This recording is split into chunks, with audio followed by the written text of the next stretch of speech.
जी, अस्सलाम वालेकुम, welcome to our channel. इस वीडियो में हम देखेंगे कि यूके में एक नया डिजिटल सिस्टम लॉन्च कर दिया गया है। जी हाँ, जिसको हम ई वीज़ा कहते हैं।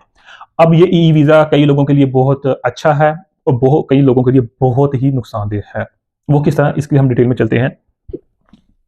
ये प्रोसेस 2018 से शुरू हुआ था और 2025 के मिड में ये मुकम्मल तौर पर एक्सपैंड हो चुका था ओवरऑल द कंट्री। अब हर इमिग्रेंट के लिए ये ई वीज़ा होना, उसके पास होना लाज़मी है। अब ये ई वीज़ा क्या होता है कि इस प्रोसेस के रिज़ल्ट में क्या होता है कि आपके लैपटॉप या आपके मोबाइल में अगर आपके पास फ़ोन है, लैपटॉप जो भी है, वो आपके पास एक कोड जनरेट हो जाता है। जब भी पुलिस के पास आप जाते हैं या पुलिस आपको पकड़ लेती है या पुलिस आपको चेक करती है किसी भी स्टॉप पर, किसी भी स्टेशन पर, तो वो कोड को स्कैन किया जाता है, तो उससे ये पता चल जाता है कि जो ये इमिग्रेंट है, ये लीगल है या इल्लीगल है। अगर लीगल है, तो इसके लिए ये सर्विसेज़ अवेलेबल हैं या नहीं। ये गवर्नमेंट के बेनिफिट्स को एंजॉय कर सकता है या नहीं। तो ई वीज़ा ये है। यानी कि पहले क्या होता था, बीआरपी। बीआरपी मतलब बायोमेट्रिक रेजिडेंसी परमिट, बीआरपी। अब वो फिजिकल डॉक्यूमेंट होते थे, अब उसकी जगह अब ये ई वीज़ा आ चुका है।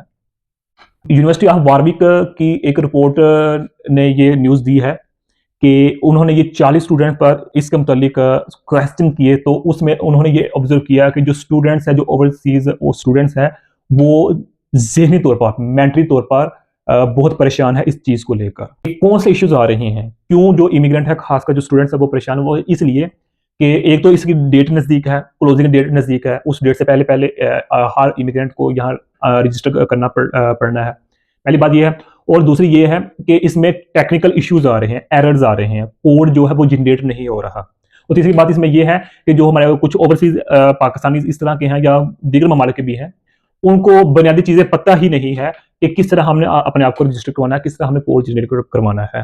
तो ये चीज़ें हैं जो यानी कि मुश्किलात का सबब बन रही हैं। सबब बन रही है वो है ट्रांसलेशन।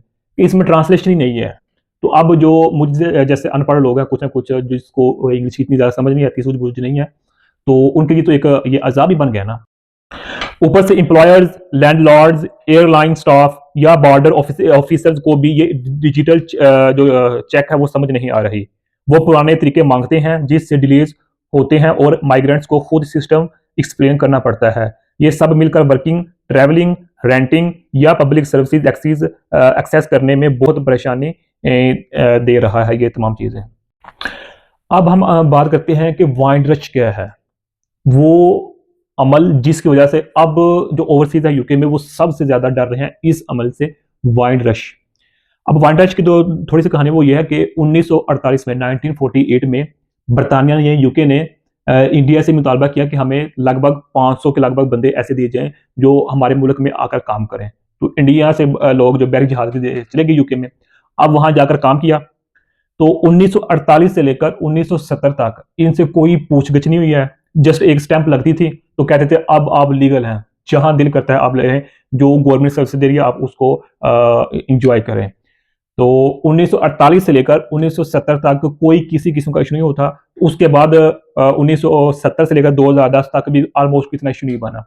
जब 2010 में कंजर्वेटिव जो पार्टी है उसकी गवर्नमेंट आई, तो उसने एक ऐसा एटम बॉम्ब इन पर गिरा दिया कि वो एटम बम अभी तक उसका जो धुआं वो नहीं जा रहा। मतलब ये कि कंजर्वेटिव पार्टी ने 2010 में ये कहा, एक ऐसा लाया कि जो भी ओवरसीज है यूके में, उसको अपने आप को लीगल तौर पर चेक करवाना पड़ेगा। अब जो 2048 में लोग यंग मजदूर गए थे इंडिया से, अब तो उनके बच्चे पोते शोते भी पैदा हो गए थे, लेकिन जब वो अपने आप को चेक करवाते हैं तो वो इलीगल शो होते हैं। अब मौजूदा हालात में लोग इसी चीज से डर रहे हैं।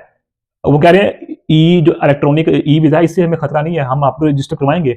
लेकिन इससे जो बड़ा खतरा वो ये है कि अगर कल को कोई एरर आ जाता है और ये सारा जो डाटा ये खत्म हो जाता है, रिमूव हो जाता है, तो हम किस तरह प्रूव करेंगे कि हम यूके में लीगल तौर पर रह रहे हैं। कुछ यूरोपियन कंट्री में ऐसा हुआ है ना कि वहाँ टेक्निकल इशू आ गए थे, तो उनको बहुत नुकसान का सामना करना पड़ा था। तो अब यूके में ओवरसीज खासकर जो पाकिस्तानी है, क्योंकि पाकिस्तान की एक अच्छी खासी तादाद है यूके में, वो इसी चीज़ से डर रही है कि 1900 जो 48 में जो लोग गए थे उनके साथ जो हुआ वो हमारे साथ ना हो जाए। तो यही आज की न्यूज़ थी। इस न्यूज़ में यही है कि पहला तो ये है कि बीआरपी यानी कि बायोमेट्रिक रेजिडेंसी परमिट से, बीआरपी से ई वीज़ा की तरफ लोग जा रहे हैं, बल्कि गवर्नमेंट ने अब पाबंद कर दिया है हर इमिग्रेंट को वो ई वीज़ा रजिस्टर करवाएंगे, कोड जनरेट करवाए। अब इसमें इश्यूज आ रहे हैं, इश्यूज को फेस करना पड़ रहा है। वो इश्यूज टेक्निकल हैं और कुछ हमारा जो ओवरसीज तबका है वो इतना ज़्यादा पढ़ा लिखा भी नहीं है, तो ये भी इशू आ रहा है। और जो सबसे मेन और इंपॉर्टेंट बात वो ये है वाइड जो रश है कि हमारे साथ वो मामला ना हो जाए जो 2010 में कंजर्वेटिव पार्टी ने हमारे साथ किया था। अगर कल को कोई टेक्निकल इशू होता है तो हमारा डाटा लीक हो जाता है या रिमूव हो जाता है, तो हम इस तरह अपने आप को प्रूव करेंगे कि हम यूके में लीगल तरीके से आए थे और हम यूके में लीगल तरीके से ही रह रहे हैं। तो ये बहुत एक तरह की मुश्किलात हैं ओवरसीज पाकिस्तानीज़ के लिए।